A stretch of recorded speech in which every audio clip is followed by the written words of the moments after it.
Good morning. Welcome to the Unitarian Universalist Congregation of Lynchburg. We are glad you are here. Whoever you are, whatever your beliefs, whatever your age, and whomever you love, you are welcome here. As we work together for justice, compassion, and peace, we also acknowledge with humility that our buildings sit on land formerly occupied by the Monacan Indian Nation. My name is Finis Southworth, a member of the executive board of this congregation. If you are with us for the first time, we are glad you chose to be here this morning to participate in the service for this congregation we love. If you would like to receive our monthly newsletter and Friday email updates, please fill out the virtual visitor card found on our website at uulynchburg.org under Sunday services, or fill out the yellow card found in the back of the chair in front of you. Our theme for the month of September is welcome. Next Sunday will be our in-gathering service. For those of you who remember, this is normally our cleanup day. And so Terry has decided it was clean enough, and she's going to volunteer to do an extra service today. So we'll share a water communion next Sunday, so bring a small bit of water from a watery place you enjoyed this summer. If you didn't gather any water, we'll have a pitcher of symbolic water. You're also invited to bring your backpack, computer bag, or lunch bag for a blessing. Let's begin our new congregational year with gratitude for all we experienced this summer and all we anticipate in this new year. If you are considering membership or would like to find out more about Unitarian Universalism, join us next week for the first of 2 sessions of New to UU. Please see Reverend Terry if you would like to participate, so we can plan for lunch and class materials. Our young people are in their classes today, finishing up all their summer projects. Now I invite you to release our worries about the world and our own lives as we enter into the service by taking some slow, calming breaths.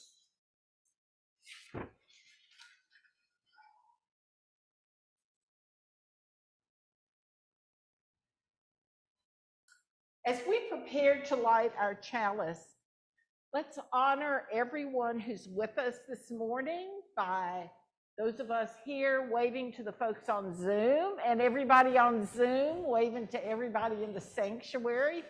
It's wonderful to be together this morning. And now,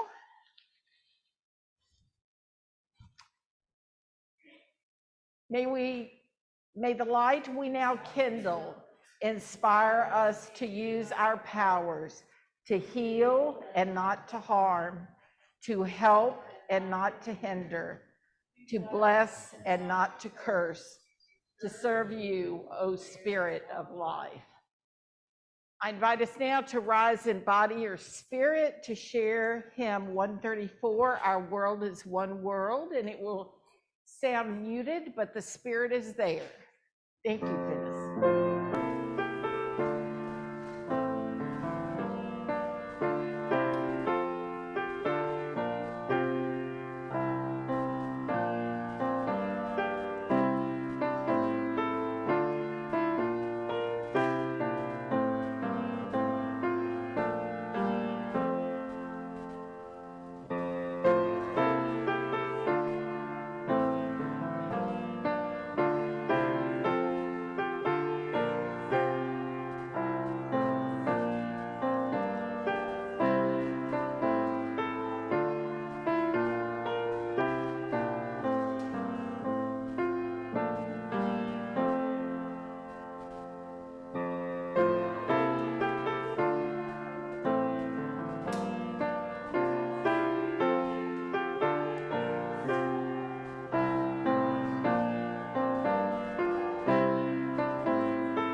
Our opening reading today was written by Julia Myers.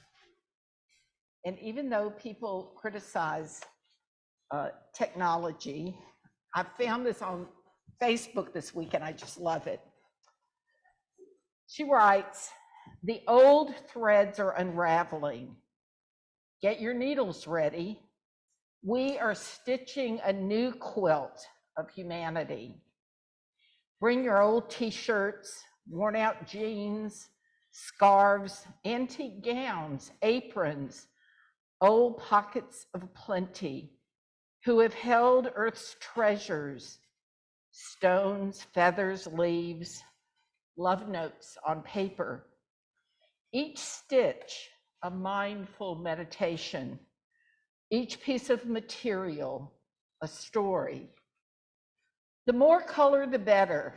So call in the tribes, threads of browns, whites, reds, orange, women from all nations. Start stitching. Let's recycle the hate, the abuse, the fear, the judgment.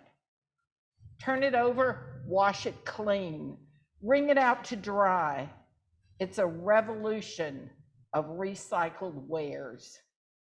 Threads of greens, blues, purples, colorful threads of peace, kindness, respect, compassion are being stitched from one continent to the next, over forests, oceans, mountains.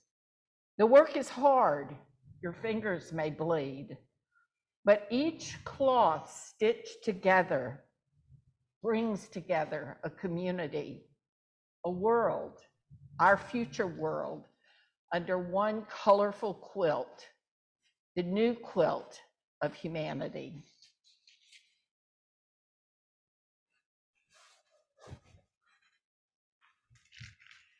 Today, we take an offering of our gifts for the work of this community. We deeply appreciate your gifts, not only financial, but also your gifts of time and talent and patience sometimes as we stitch together this community. So we take an offering of our gifts that are gratefully offered and gratefully received. Thanks.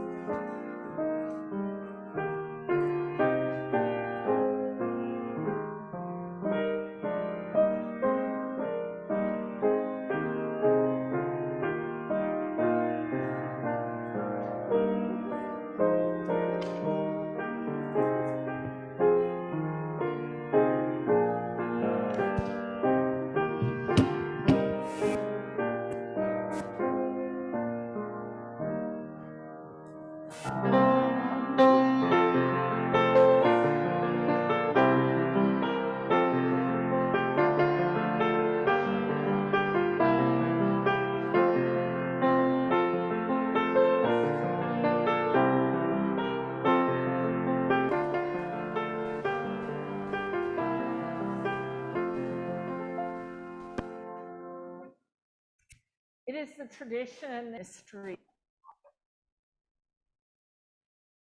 the amazing gift of being able to live in such a beautiful part of the world. We hold up today the breadth of life and its depth.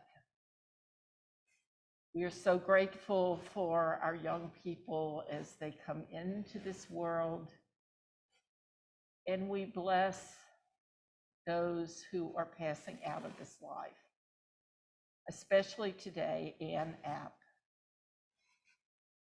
We give thanks that for community which sustains us through all that life has to bring us.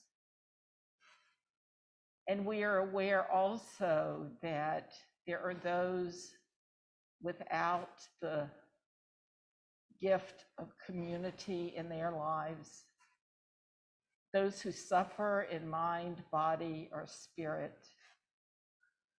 May they find healing and wholeness and understand that their lives have meaning.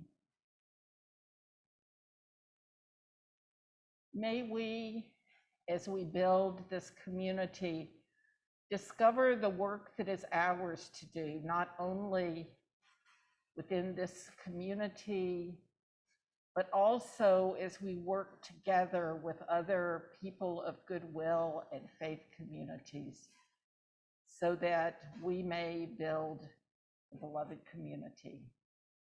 This we ask in the name of all that is sacred. Amen.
I'm going to try not to breathe on you, Linda and Molly, but this makes me cough.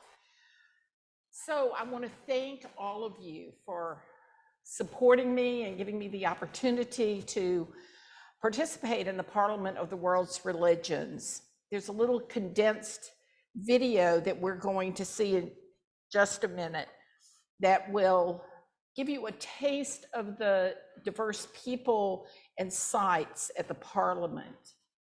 And it's sped up, which sort of is accurate for the pace that everyone kept for the week. So when you see this, this is what a gathering of more than 7,000 people from 95 countries and over 210 traditions looks like.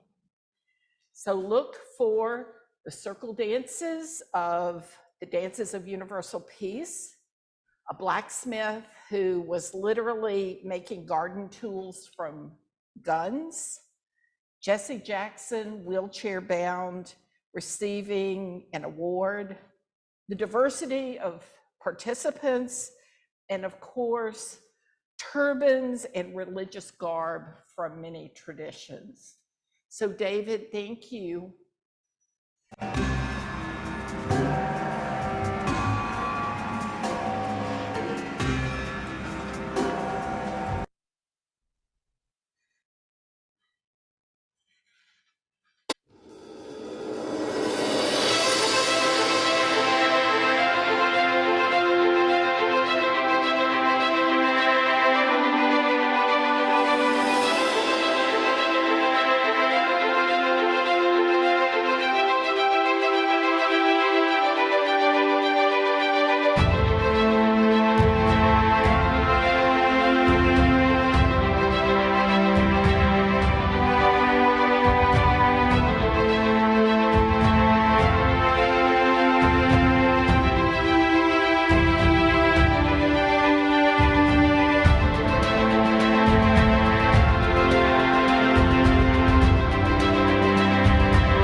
I've never been in such an amazing, diverse community.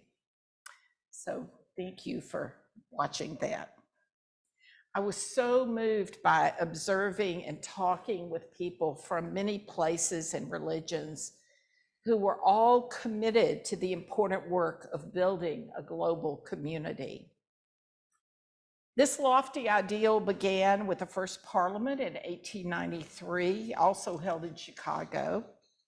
2 world wars and the Depression kept the parliament from meeting for a century. But wise people felt that it was important in 1993 for the parliament to meet again in Chicago, and since then it's met every 3 to 5 years. It's a gathering of religious people and traditions that seek to work together on urgent issues within the human family. It was inspiring and humbling to be in such a gathering. I really do get teary every time I think about the privilege and honor of being with all of these beautiful people and knowing that each one of them has made a commitment to build a better world. This parliament's theme was a call to conscience, defending freedom and human rights. This topic grew out of the parliament's commitment to work toward a global ethic. And the tenets of this global ethic are a commitment to a culture of nonviolence and respect for life, commitment to a culture of solidarity and a just economic order, commitment to a culture of tolerance, and a life of truthfulness. We could use that these days, definitely. Commitment to a culture of equal rights and partnership between men and women. A commitment to a culture of sustainability and care for the earth. The first day I arrived, I've mentioned this, but I was moved to tears to be with so many people from around the world whose purpose in being together was to address and find solutions for some of the world's major problems, threats to democracy around the world, indigenous rights, women's rights, climate change, economic justice, and more. During certain times each day, there were 30 or so workshops happening at the same time, which was frustrating because I often wanted to participate in multiple events every hour, and I haven't learned how to bilocate.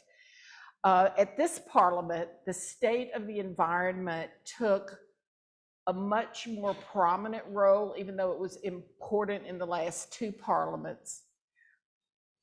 And there was much more conversation about what each of us can do to mitigate climate change.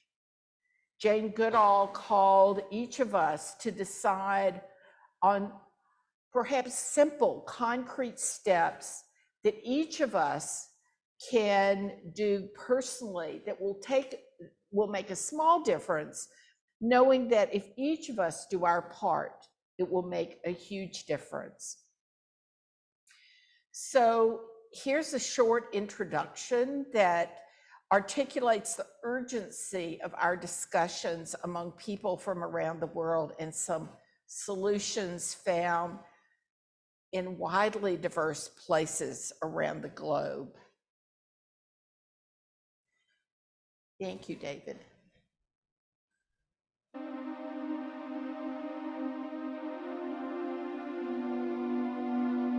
The turning point. Humankind has crossed a critical threshold.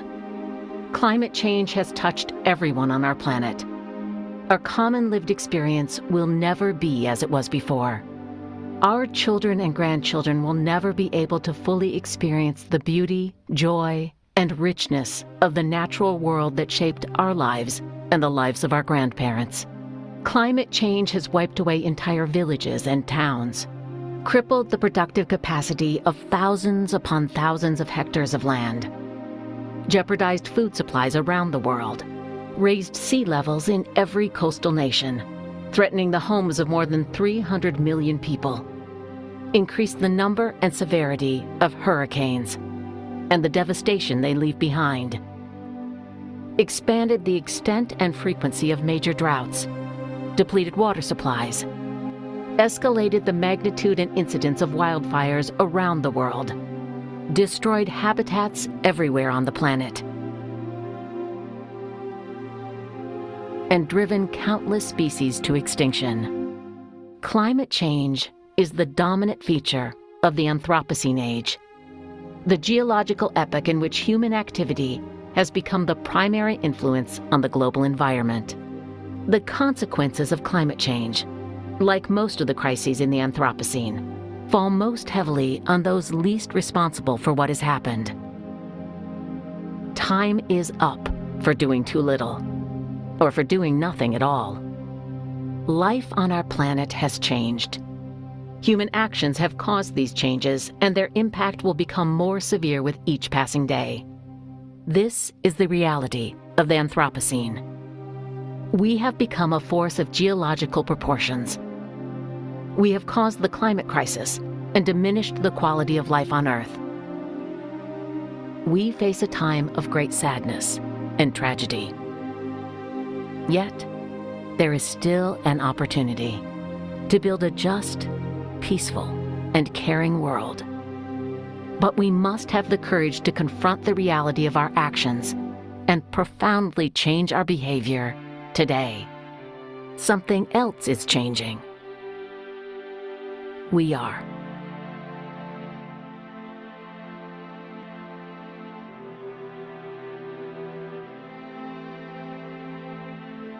We are not willing to allow ignorance and greed to be the foremost hallmarks of human impact.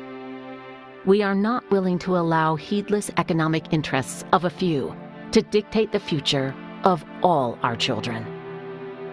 We will not be part of business as usual. We will not accept inaction and empty promises from our governments. The Anthropocene emergency we face is immensely complex, but the basic problem is easy to understand. Our choices have shaped the world we live in. To change the world, we must make better choices. This is the central moral challenge of the 21st century. It begins with our own choices, but it also requires deep changes in our economies and societies. It is up to us to commit to a world that is nurturing, sustainable, and just. Our faith traditions call on all of us to acknowledge the damage we have done to our planet. We will align our actions with our faith and our ethics. We will courageously confront the consequences of our actions. We will change our behavior. We will become passionate stewards of our planet. We will accept the responsibility we each have for the care of creation. We will hold our nation's leaders responsible to these same values. Please join us by endorsing this statement and sending your comments. Thank you, David. We urge you to make a specific, permanent change in your own life.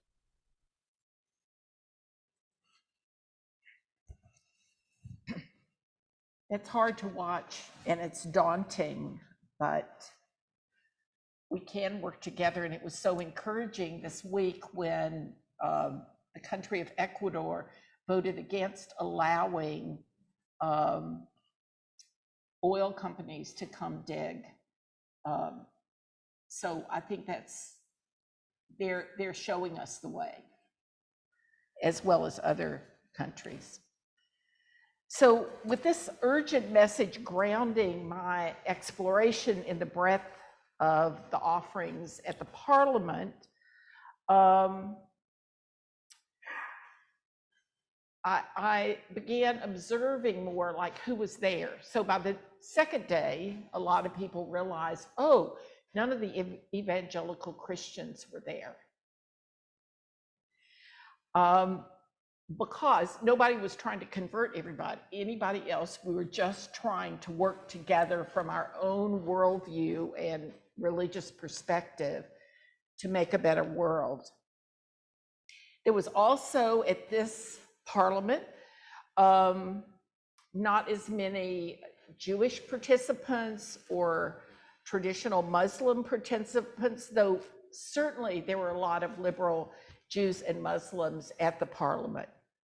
Some of the most engaging seminars, which were usually about an hour and a half long, were led by indigenous leaders. I attended one that was led by a Peruvian wise woman and healer who led a ritual to bless Pachamama, our Mother Earth, and then also attended a workshop on the ancestral voice of indigenous people. These workshops highlighted how the gathering of religious traditions that seek to, these workshops highlighted how important it is to honor the ancient wisdom to care for the earth. Recently, how many of y'all have read about the children who were in the jungle for over a month and were rescued? What saved them was their indigenous knowledge that they already had.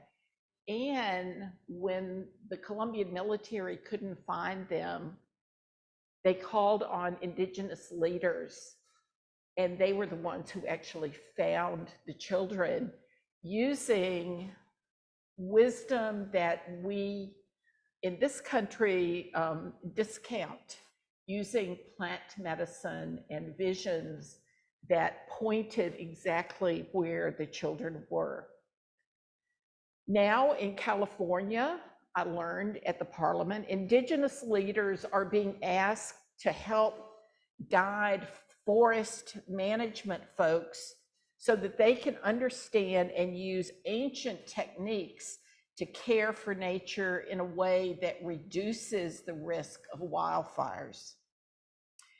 While I was there, I attended services and rituals from wide-ranging groups, from a Druid service to a group on mysticism, to also seeing two really fascinating movies. I think Bob and McConnell had one of them at Movies That Matter, called Letter, which is on the Pope's encyclical on the environment, and another documentary that was just released is about the work of a nun from Honduras who dedicated her 70 years of ministry to saving poor children from a horrific life in poverty in Honduras.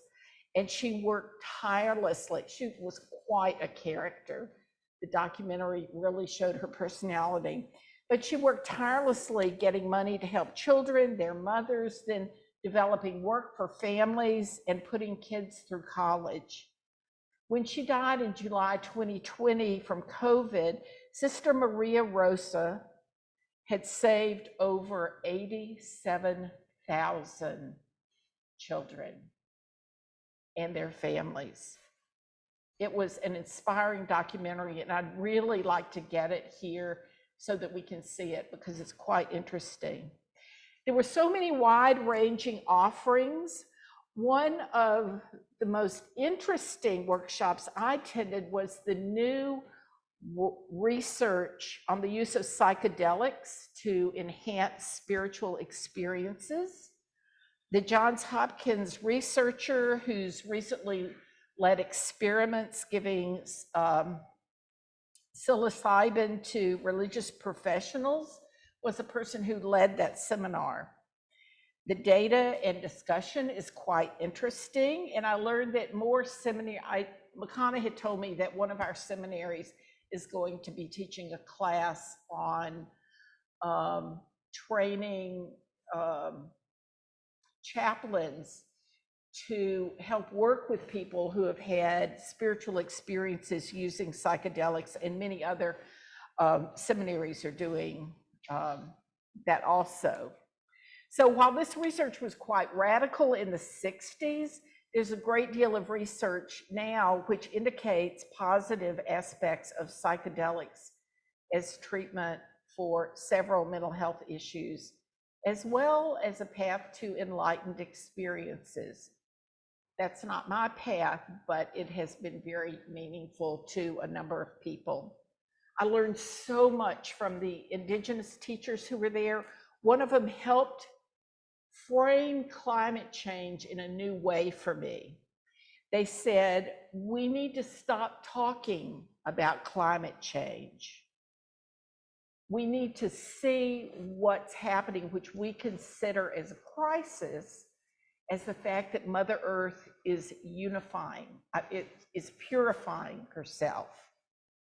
And one of the friends I attended the Parliament with said this when she heard that statement. It's the nature of nature to move towards balance and be in balance. Along with the warming coming from various sources, we have disrupted the air, water, earth, meridian system, microbiomes, and the circulatory system of Mother Earth. I'm hoping we will all be able to hang in and be a cooperative piece of the system rather than a parasite that needs to be killed or exiled. She said, you probably won't say that at your congregation. It's like, watch me. She figured that would be too radical, but she's not Unitarian Universalist. Perhaps my greatest gift from the Parliament was the people. One day we ran into some Franciscan friars and we just had the most delightful conversation about our spiritual interests. And over the years, I always find if I need Catholics to work with, go to the Franciscans, because we share many approaches to the world. Watching people walk the labyrinth or making gardening tools from guns, seeing people from different backgrounds just talking to each other. It seemed to me that the community that was building over the week was really undergirded by the sharing of langar. Langar is an offering of the Sikh community and is one of the services that they give to the world, and also they gave to the Parliament. Every day, the entire 7,000 folks were invited to share a simple vegetarian meal. We sat in long rows on the floor, except for those of us who needed to sit in a chair at a table. The food was plentiful and delicious, and the conversation among folks who probably had never met each other until they sat on the floor and shared a meal was just fascinating. This was a highlight for me, just watching people from so many backgrounds share a meal. What can be more universal? It's found in every culture, sharing a meal together. And the Sikh community was gracious and radiated kindness. This was truly their service to the Parliament. It helped set a tone of compassion and relatedness, which is what the Parliament is working for. Gathering people across the human family,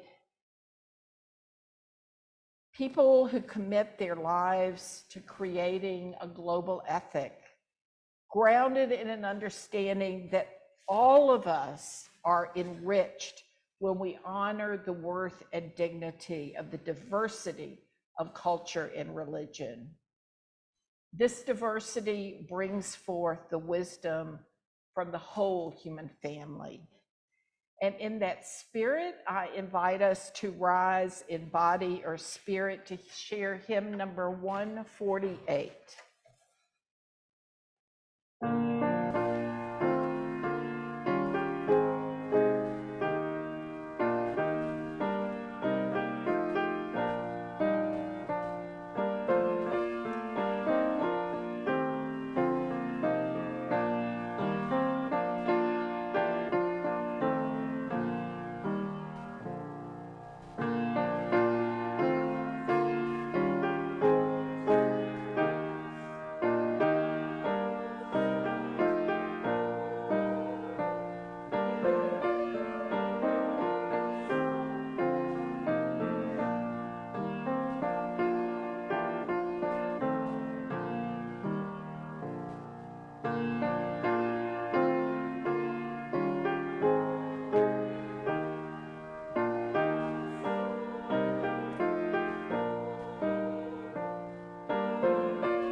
As we prepare to extinguish our chalice and go out into the world, let's wave goodbye to everybody on Zoom. Zoom, y'all wave goodbye to us. It's a joy to be together.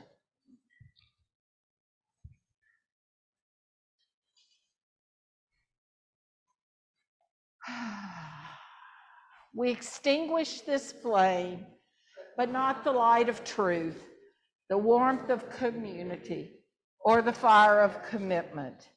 These we carry in our hearts until we are together again. The Reverend Scott Taylor wrote these words of blessing. Go with faith, not the kind that is called to move mountains, but the quieter sort that calls us to take up the first step, even when the whole staircase sits beyond our view. And as we move toward the unseen, may we notice that the way unfolds only as we risk traveling it. And may we remember and trust that on this journey, we are not alone. Amen.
Go in peace and join us now in the social hall for some refreshments and conversation.